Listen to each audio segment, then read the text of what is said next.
Pois agora, quando vocês ouvirem o som da trombeta, do pífaro, da cítara, da harpa, do saltério, da flauta dupla e de toda espécie de música, se vocês se dispuserem a prostrar-se em terra e a adorar a imagem que eu fiz, será melhor para vocês.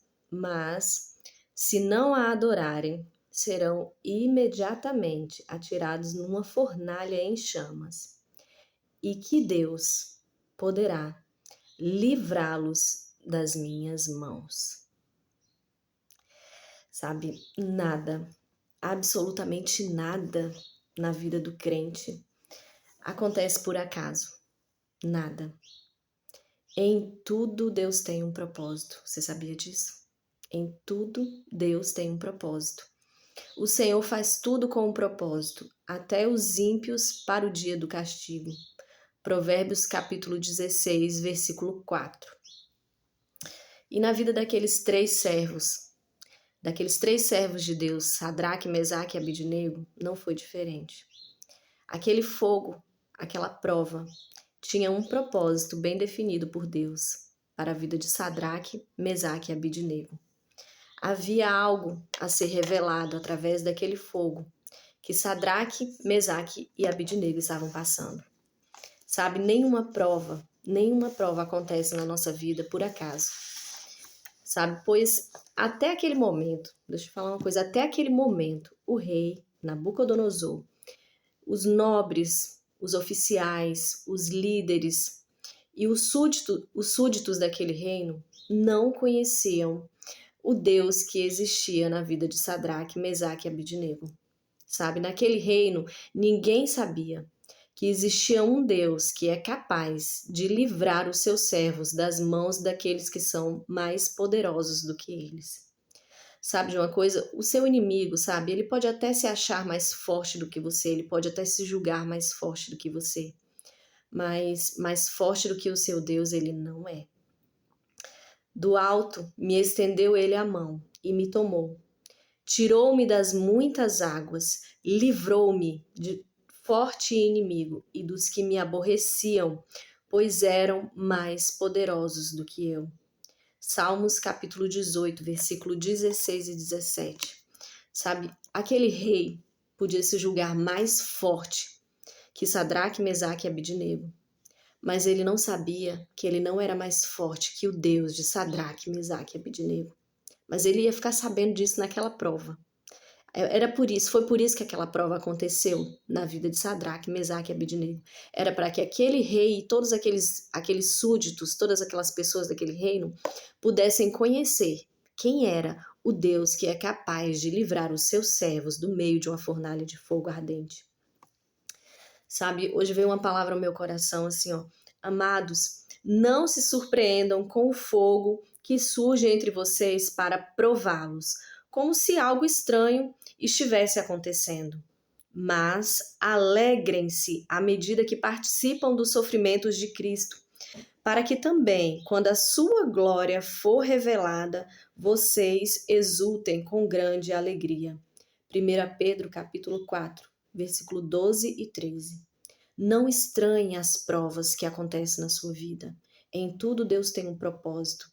Até aquele momento, aquele povo não conhecia quem era o Deus de Sadraque, Mesaque e Abidnego. Mas através daquela prova, Deus pôde se revelar para aquele povo. Deixa eu te falar uma coisa. Naquele momento em que Sadraque, Mesaque e Abidnego foram desafiados pelo rei a se prostrarem e adorarem aquela imagem de ouro que o rei havia mandado erguer, eles não se preocuparam com o decreto do rei, eles não se preocuparam com a sentença do rei, eles apenas se posicionaram. Eles não se preocuparam, preste atenção, não se preocupe, se posicione e vejam o grande livramento que o Senhor dará a vocês hoje. Em Êxodo capítulo 14, versículo 13, quando o povo foi atravessar o Mar Vermelho, sabe aquele povo, vou até ler aqui porque essa passagem é muito forte, aquele povo estava muito preocupado com o que ia acontecer.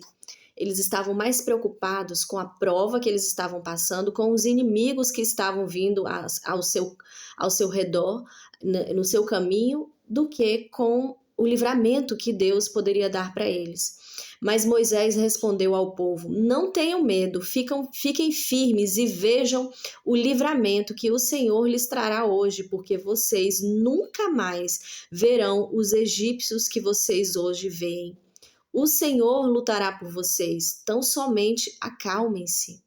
Sabe, diante das provas, diante das situações difíceis que você tem enfrentado na sua vida, não tenha medo, não se preocupe. Se posicione como um filho, como uma filha de Deus. Esteja disponível para passar pela prova. Sabe, Sadraque, Mesaque e Abidnego, eles confiaram em Deus. A palavra diz assim, ó, eles confiaram nele, desafiaram a ordem do rei, preferindo abrir mão de sua vida a prestar culto e adorar a outro Deus que não fosse o seu próprio Deus. Daniel capítulo 4, versículo 28. Mas sabe o que acontece na nossa vida?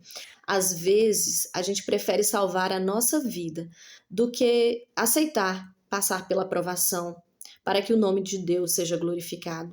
Sabe aquele povo, quando estava lá de frente ao Mar Vermelho, eles falaram assim: deixe-nos em paz, seremos escravos dos egípcios. Antes ser escravos dos egípcios do que morrer no deserto. Eles preferiram ser escravos dos egípcios do que passar por aquela prova. Sabe o que acontece? Sabe por que a gente se preocupa tanto? Porque antes de ser escravos no Egito, antes de ser escravos no Egito do que morrer no deserto. Sabe, é melhor não aceitar passar pela prova do que permitir que o nome de Deus seja glorificado. Muitas vezes a gente quer ser livrado da prova, mas esquece que é o nome de Deus que tem que ser glorificado naquela prova que está vindo sobre a nossa vida. Aquele povo estava mais preocupado com a vida deles do que o nome de Deus ser glorificado, revelado naquela situação. Mas não foi assim com Sadraque, Mesaque e Abidnego, sabe? Eu amo a história de Sadraque, Mesaque e Abidnego, porque eles não se preocuparam em salvar as suas vidas para que o nome de Deus fosse glorificado, sabe? Existe um preço, o preço do discipulado.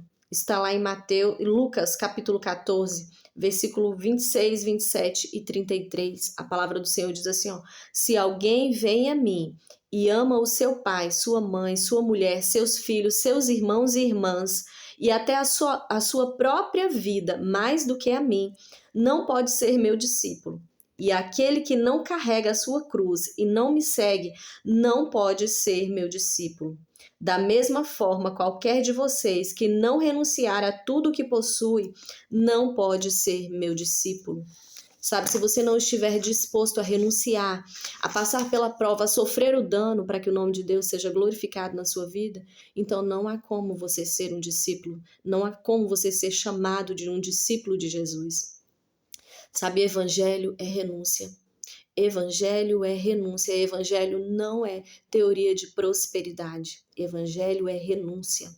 Sadraque, Mesaque e Abidnego renunciaram à própria vida, para que ao nome de Jesus se dobre todo o joelho dos que estão nos céus, na terra e debaixo da terra. A palavra do Senhor diz que aqueles servos de Deus não se preocuparam com a sua própria vida. Sadraque, Mesaque e Abidnego renunciaram, eles abriram mão. Eu fechei aqui a palavra. Eles abriram mão, mas eu gosto de ler a palavra, sabe? A leitura da palavra é que tem o poder, né? Ele diz assim, ó: disse então Nabucodonosor: louvado seja o Deus de Sadraque, Mesaque e Abidnego, que enviou o seu anjo e livrou os seus servos. Eles confiaram nele, desafiaram a ordem do rei. E aqui é a palavra: preferindo abrir mão de sua vida a prestar culto e adorar a outro Deus que não fosse o seu próprio Deus.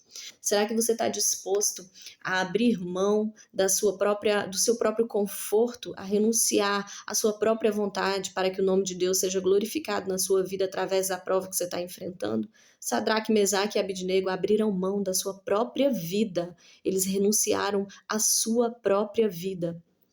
Sabe, não dá mais tempo da gente brincar de ser crente, não é mais tempo de ficar em cima do muro. É tempo de se posicionar. De que lado você está? De que lado você quer ficar? Sabe, Sadraque, Mesaque e Abidnego escolheram de que lado eles gostariam de ficar, de que lado eles estavam, quando eles foram desafiados pelo decreto do rei. Eles responderam ao rei assim, ó. Sadraque, Mesaque e Abidnego responderam ao rei: Ó Nabucodonosor, não precisamos defender-nos diante de ti. Se formos atirados na fornalha em chamas, o Deus a quem prestamos culto pode livrar-nos, e ele nos livrará das tuas mãos, ó rei. Mas, se ele não nos livrar, saiba, ó rei, que não prestaremos culto aos teus deuses, nem adoraremos a imagem de ouro que mandaste erguer. Eles não estavam preocupados nem com a própria vida deles. Eles estavam preocupados que o nome de Deus fosse glorificado através daquela prova que eles estavam enfrentando. Sabe, não tenha medo. Não tenha medo do que você está prestes a sofrer. Seja fiel até a morte, e eu lhe darei a coroa da vida. Apocalipse capítulo 2, versículo 10. Há uma recompensa. Há uma recompensa para aqueles que se posicionam, para aqueles que permanecem fiéis até o fim, para aqueles que permanecem fiéis no meio da prova, para aqueles que renunciam tudo, para que o nome de Deus seja glorificado, para aqueles que confiam no nome do Senhor. Há uma recompensa. No final você vai ver, vai valer a pena. Que Deus te abençoe com essa palavra, em nome de Jesus.